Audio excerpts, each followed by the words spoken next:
આપણે કોઈને ના નથી પાડતા, થાંભલા ના નાખો, રોડ ના કાઢો, કેનાલ નો કાઢો, આ બધી જ છૂટ છે, ગેસની પાઇપલાઇન કાઢો, આ બધું જ છૂટ છે, પરંતુ યોગ્ય વળતર આપીને કાઢો. સાથે ચોક્કસ એટલી વાત છે કે જીબીનો જે થાંભલો આવી રહ્યો છે, અદાણીનો જે પોલ આવી રહ્યો છે, એનો નફો માત્ર ને માત્ર અદાણીને થવાનો છે અને કરોડો રૂપિયાનો થવાનો. એ વીજળી દુશ્મન દેશ જેને કહીએ છીએ એવા પાકિસ્તાનને પણ આપણે વેચીએ છીએ અને બાંગ્લાદેશને પણ વેચીએ છીએ. એટલે ગુજરાતના ભોગે બીજા દેશોમાં અને બીજા રાજ્યોમાં વીજળી જઈ રહી છે, એ ગુજરાતના ખેડૂતોના ભોગે જઈ રહી છે. એ ખેડૂતે થાંભલો નાખવા દીધો પછી વળતર એક રૂપિયો ના આવ્યું. આ રીતે દુઃખી તમારે ન થવું હોય તો વીજ લાઈનના થાંભલા પડતા પહેલા જ પૈસા લેજો, પછી તમને કોઈ જવાબ નહીં દે કે આગ ગામના કોઈ પણ ખૂણે લાગે, પરંતુ એ આગ લાસ્ટમાં આપણું પણ મકાન બાળતી હોય છે.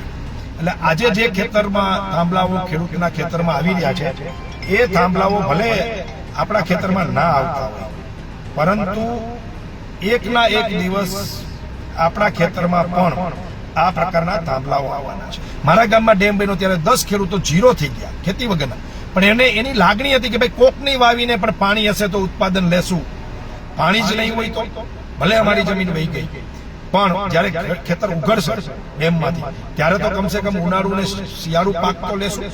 તો દેશ કરતા કંપનીને મોટો ફાયદો થાય. અને આ કંપની એક થાંભલાના ક્યાંક 5 લાખ ચૂકવા છે, ક્યાંક 50 લાખે ચૂકવા છે, ક્યાંક 1.25 કરોડે ચૂકવા છે.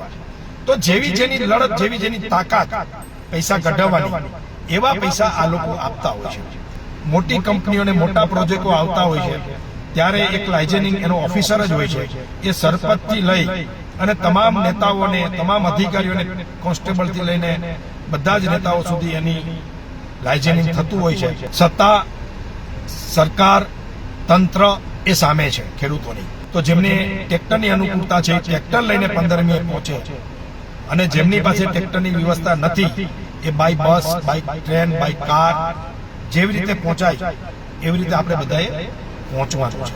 મિત્રો, બારડોલીની અંદર જયારે અંગ્રેજ શાસન હતું ત્યારે બારડોલીની અંદર ખેડૂતો ઉપર કર વધારવામાં આવ્યો અને ખેડૂતોએ કર આપવાની જયારે ના પાડી ત્યારે અંગ્રેજ સરકારે ખૂબ દમન કર્યું. ઇતિહાસ બહુ લાંબો છે બારડોલીનો ઇતિહાસ, અને એ જ લડાઈથી, એ જ ખેડૂતોની લડાઈથી વલ્લભભાઈ પટેલનું નામ સરદાર વલ્લભભાઈ પટેલ પડ્યું હતું. અને ત્યાર પછી જ રાષ્ટ્રીય ફલક ઉપર સરદાર પટેલ આખું નેતૃત્વ કોંગ્રેસનું કર્યું હતું. એવા સમયે ગાંધીજીને ત્યાંના ખેડૂતો મળ્યા અને ગાંધીજીએ સરદાર પટેલને આ નેતૃત્વ બારડોલીનું કરવાનું સૂચન કર્યું અને સરદાર પટેલે ખેડૂતોની લડાઈમાં આગેવાની લીધી અને બારડોલીના ખેડૂતોને એટલા મજબૂત કર્યા ગામે ગામ જઈને.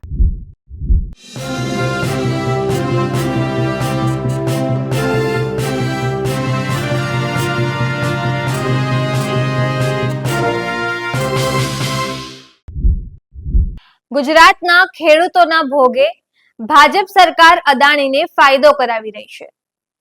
ખેડૂતોના ખેતરમાં જબરજસ્તી વીજ લાઈનના થાંભલા નાખવામાં આવી રહ્યા છે. દેશભક્તિનું નામ આપવામાં આવી રહ્યું છે, પણ આ જ વીજ લાઈનના થાંભલાઓથી દુશ્મન દેશ એટલે કે પાકિસ્તાન અને બાંગ્લાદેશને અદાણી વીજળી વેચશે.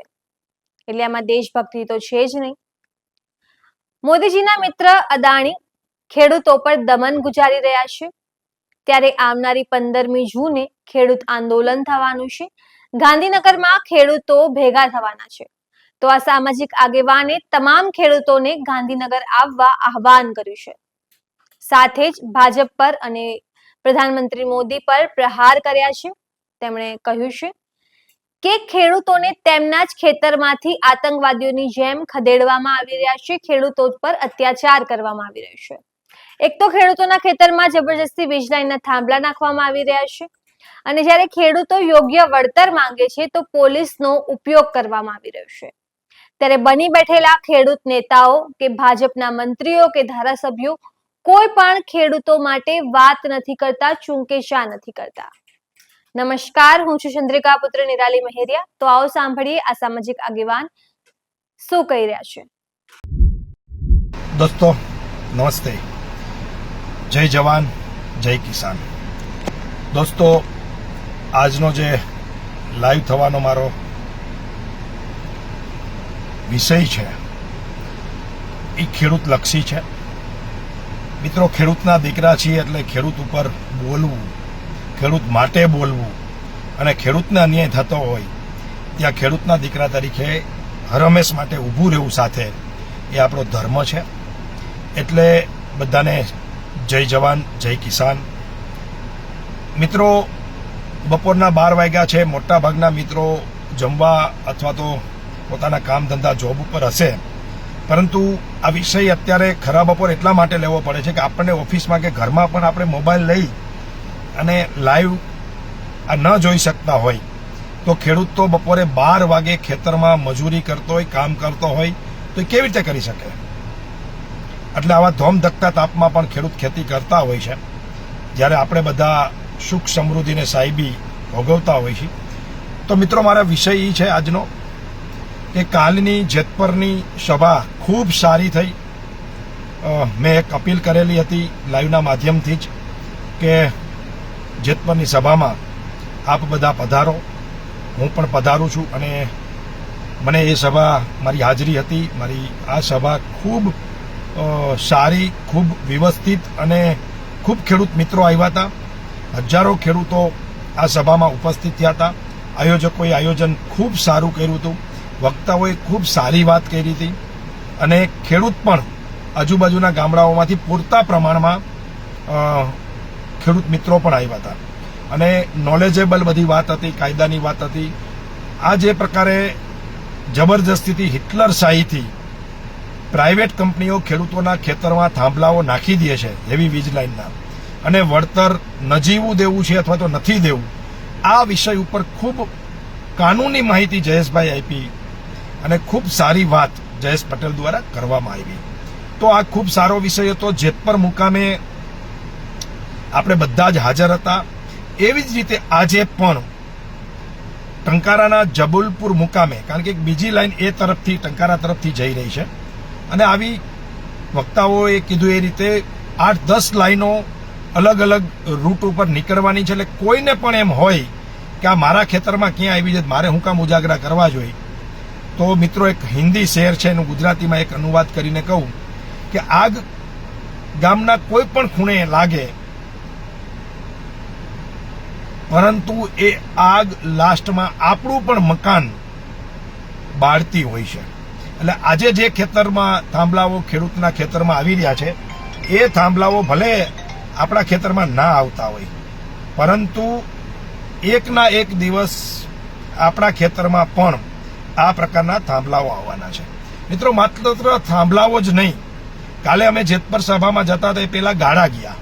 ગાળાના મિત્રો પણ અમને મળ્યા અને ગાળાના મિત્રોએ કીધું કે જે નેશનલ હાઈવે રિંગ નંબર 2 એટલે કે રિંગ રોડ બીજો જે નીકળી રહ્યો છે એ બિનજરૂરી સરકાર ડિઝાઇન બનાવી અને અમારા ખેતરો ખતમ કરી રહી છે. જ્યાં 2000 વીઘામાં આ રોડ નીકળી શકે એમ છે, ત્યાં 3000 વીઘા વધારાની એક્વાયર કરી રહ્યા છે. ડિઝાઇન રોંગ છે. એટલે અમે લોકો લડાઈ લડી રહ્યા છે સરકારની સામે અને સરકારને રજૂઆત કરીને. તો આવી જ રીતે આવતા દિવસોમાં ઘણી બધી વીજ લાઈનો, ઘણા બધા રોડ અલગ અલગ ટાઈપના નીકળવાના છે. ત્યારે વળતર આપણે કોઈને ના નથી પાડતા, થાંભલા ના નાખો, રોડ ના કાઢો, કેનાલ નો કાઢો, આ બધી જ છૂટ છે. ગેસની પાઇપલાઇન કાઢો, આ બધું જ છૂટ છે, પરંતુ યોગ્ય વળતર આપીને કાઢો. સાથે એ ચોક્કસ એટલી વાત છે કે જીબીનો જે થાંભલો આવી રહ્યો છે, અદાણીનો જે પોલ આવી રહ્યો છે, એનો નફો માત્ર ને માત્ર અદાણીને થવાનો છે અને કરોડો રૂપિયાનો થવાનો. એ વીજળી દુશ્મન દેશ જેને કહીએ છીએ એવા પાકિસ્તાનને પણ આપણે વેચીએ છીએ અને બાંગ્લાદેશને પણ વેચીએ છીએ. એટલે ગુજરાતના ભોગે બીજા દેશોમાં અને બીજા રાજ્યોમાં વીજળી જઈ રહી છે, એ ગુજરાતના ખેડૂતોના ભોગે જઈ રહી છે. એકવાર 5-7 લાખ રૂપિયા ચૂકવી દઈએ પછી 30 વર્ષ સુધી આપણે આને ભોગવવાના છે, સહન કરવાના છે. એની સામે જયારે કેનાલ નીકળતી હોય છે તો બહુ ખેડૂતો હંગામો નથી કરતા. ખબર છે કે મને ને મારા ભાઈને, મારા ગામના ખેડૂતોને આનું પાણી મળવાનું છે, ઉત્પાદન વધવાનું છે, એટલે થોડું ઘણું ઓછું વળતર પણ ખેડૂતો ચલાવી લેતા હોય છે. રોડ નીકળતા હોય તો એને ખબર છે કે રોડ તકની જમીનનો ભાવ વધવાનો છે. અહીંયા કોઈ મારે ઇન્ડસ્ટ્રી મારા પરિવારને કે મારા દીકરા દીકરીને કરવી, હોટલ ઇન્ડસ્ટ્રી તો થશે. એટલે રોડમાં પણ બહુ વિષયો નથી આવતા, પરંતુ ખાસ ડેમમાં પણ વિષયો નથી આવતા. કારણ કે ગામના પાદરમાં નદી ઉપર ડેમ બનતો હોય ને થોડી જમીનો જતી હોય તો ખેડૂતો રાજી થાય કે કાંઈ વાંધો નહીં, ડેમ બને છે ને તો લોકોને ફાયદો થશે, ખેડૂતોને ફાયદો થશે. આ ખેડૂતોની હંમેશા માનસિકતા છે. મારા ગામમાં ડેમ બન્યો ત્યારે 10 ખેડૂતો ઝીરો થઈ ગયા ખેતી વગરના, પણ એની લાગણી હતી કે ભાઈ કોકની વાવીને પણ પાણી હશે તો ઉત્પાદન લેશું, પાણી જ નહીં હોય તો ભલે અમારી જમીન વહી ગઈ, પણ જ્યારે ખેતર ઉઘડશે ડેમમાંથી ત્યારે તો કમસે કમ ઉનાળુ ને શિયાળુ પાક તો લેશું. તો આ ખેડૂતોની હંમેશા રાષ્ટ્ર પ્રત્યેની ભાવના હોય છે, રાષ્ટ્ર પ્રત્યેની લાગણી છે. પરંતુ અહીંયા દેશ કરતા એક કંપનીને મોટો ફાયદો થાય અને આ કંપની એક થાંભલાના ક્યાંક 5 લાખ ચૂકવા છે ને ક્યાંક 50 લાખે ચૂકવા છે ને ક્યાંક 1.25 કરોડે ચૂકવા છે. તો જેવી જેની લડત, જેવી જેની તાકાત પૈસા કઢાવવાની, એવા પૈસા આ લોકો આપતા હોય છે. આના પહેલા મેં ખાખરેચી મુકામે થાંભલાની લડાઈ ચાલતી હતી. ઘણા મિત્રોને એમ છે કે મનોજભાઈ હાલ જ આ વિષયમાં એન્ટ્રી કરી છે, પણ એવું નથી. આથી લગભગ હું ભૂલતો નહીં તો 1.5 વર્ષ પહેલા ખાખરેચી મુકામે જ્યારે સભા થઈ આ જ વિષયમાં, ત્યારે એ સભામાં આપણે થાંભલા જે સ્થળ ઉપર પણ ગયા હતા, એમાં લલિત કગથરાથી માંડીને અમે બધા જ મિત્રો હતા. ત્યારે પણ આપણે કીધું હતું કે આ કંપનીઓ છે એ નેતાઓને અને અધિકારીઓને ખીચા ભરી દે છે, એટલા માટે આ પોલીસ તંત્ર, અધિકારીઓ, બાકીનું જે તંત્ર છે સરકારી, એ અને નેતાઓ જે સત્તામાં છે એ બોલતા નથી. આ વાસ્તવિકતા છે અને આમાં કોઈ જ કાંઈ મને ખોટો સાબિત નહીં કરી શકે. એ સમયે ઘણા મિત્રોએ મારી સામે વિડીયો મૂક્યો હતો કે ના ના, અમારા નેતા તો કાંઈ લેતા નથી, અમારા નેતાએ કાંઈ લીધું નથી. પરંતુ મોટી કંપનીઓને મોટા પ્રોજેક્ટો આવતા હોય છે ત્યારે એક લાઇઝનિંગ એનો ઓફિસર જ હોય છે, એ સરપંચથી લઈ અને તમામ નેતાઓને, તમામ અધિકારીઓને, કોન્સ્ટેબલથી લઈને બધા જ નેતાઓ સુધી એની લાઇઝનિંગ થતું હોય છે. અને લાઇઝનિંગ કયા પ્રકારનું હોય હું તમે જ બધા જાણીએ છીએ. એમાં મામલતદાર, કલેક્ટર, બધી જ તંત્ર જે લાગુ પડતું હોય, ફોરેસ્ટ, આ બધાનું લાઇઝનિંગ થઈ અને બધું જ વહીવટો થતા હોય છે. આ વાસ્તવિકતા છે, આ મારે તમારે સમજવી પડશે. એટલે તો આ સરકાર, આ નેતા, આ અધિકારીઓ એના તરફી છે. પરંતુ મૂળ મુદ્દાની વાત એ છે કે આ લડાઈ, મને યાદ છે લગભગ 10 વર્ષ પહેલા ચક્કમપર જીવા પરથી એક લાઈન નીકળતી હતી, ત્યારે પણ આપણે પાવડિયારી તાવો કરીને ખેડૂતોની બહુ મોટી મિટિંગ બોલાવેલી અને એ સમયે પણ વળતર માટેની આપણી લડાઈ, અને એક્સ આર્મી મેન એક લડતા હતા દેવળિયાના, એમને પણ આખી આ ડિઝાઇન આપેલી અને ત્યારે પણ સારું વળતર મળે એના માટે આપણે પ્રયત્ન કરેલા. કદાચ હું ભૂલતો નહીં તો 2 વર્ષ પહેલા મારી પાસે એક ખેડૂત એવા પણ આવેલા, લાઈવ વિડીયો મેં મૂક્યો હતો, ખેડૂતોને અપીલ કરતો.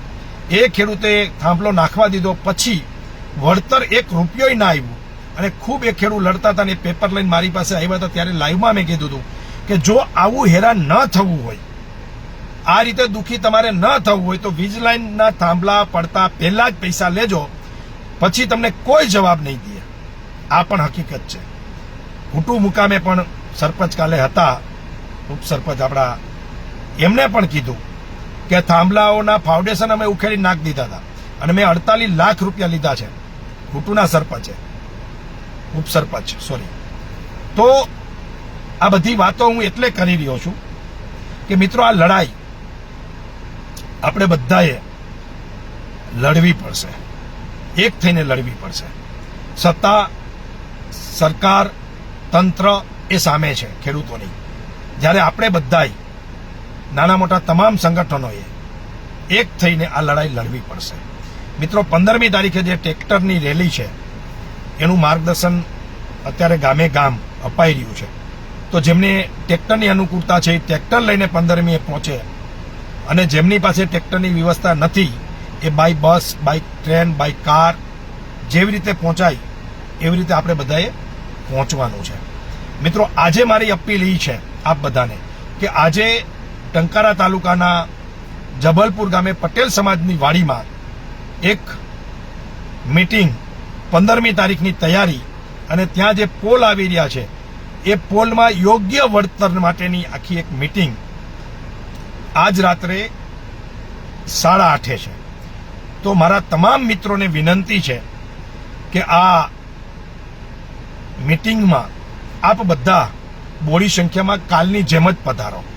આપણે પક્ષાપક્ષીથી ઉપર રહીને, રાજનીતિ તો ચૂંટણી ટાણે આપણે કરી લેશું, કરવાની હશે એ, જેમને મત આપવો હોય છે એને આપી દેશું, જેને લડવું હોય એ લડશે, પરંતુ જ્યારે ખેડૂતના દીકરા તરીકે આપણે બધા જ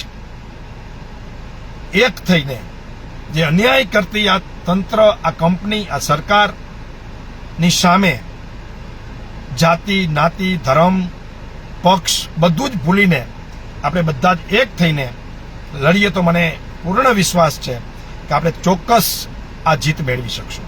મિત્રો, લાઈવના માધ્યમથી એક વાત કહીને મારી વાત પૂરી કરવી છે. મિત્રો, વધુમાં વધુ શેર કરજો, વધુમાં વધુ લાઈક કરજો, કોમેન્ટ કરજો, જેથી કરીને આપણો વિષય ખૂબ બધા લોકો સુધી પહોંચે. મિત્રો, એક બહુ અગત્યની મારે ઇતિહાસની એક વાત કરવી છે.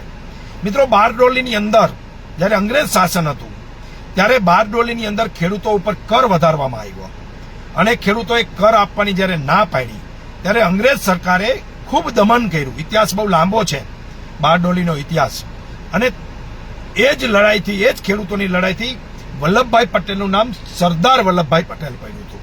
અને ત્યાર પછી જ રાષ્ટ્રીય ફલક ઉપર સરદાર પટેલ આખું નેતૃત્વ કોંગ્રેસનું કર્યું હતું. તો મિત્રો, ત્યારે કર વધાર્યો, બારડોલીના ખેડૂતોએ ના પાડી કે આ કર અમે નહીં ભરીએ, ત્યારે અંગ્રેજ ગોરી સરકારે આજે જે કારી સરકાર દમન કરે છે એવો જ દમન કરવાની શરૂઆત કરી.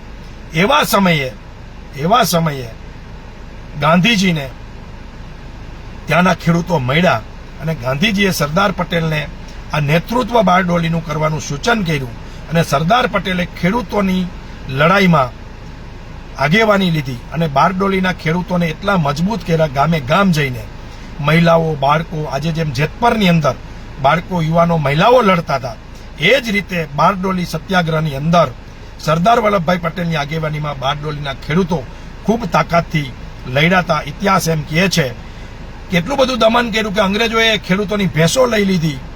એક વખત તો ખેડૂતોની જમીન પણ એક ઉદ્યોગપતિને આપી દીધી, વેચી નાખી બારડોલીમાં, કે હવે અમારે તમને જમીન જ ખેડવા નથી આપવી.